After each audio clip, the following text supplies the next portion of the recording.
People who test positive for COVID-19 could have more to worry about than just the initial infection. In tonight's Health Beat, KELOLAND's Sophie Heineman talks with an expert about what long-term effects COVID-19 patients could experience.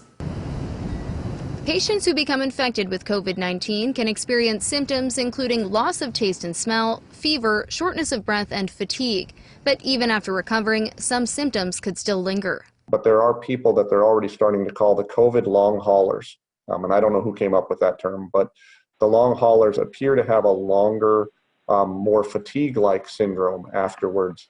And we're still trying to sort out what that really means. Sanford Health Dr. Jeremy Cowell says more research is needed to determine which patients will have long-term effects and what those long-term effects will be. There are concerns that there's cardiac toxicity associated with this virus occasionally, although it seems very rare.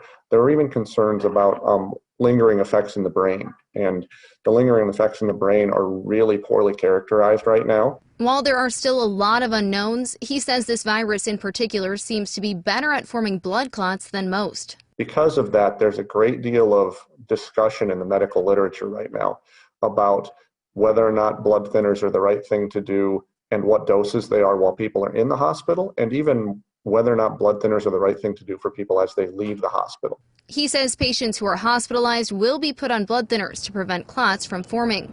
And something Dr. Caldwell wants to remind everyone, there's no testing out of quarantine. If you've been exposed to somebody and they say you're out for 14 days, one of the things that's important to recognize is that you could get COVID on day 3 or on day 8 or on day 10 or 11. And that's why quarantine lasts 14 days.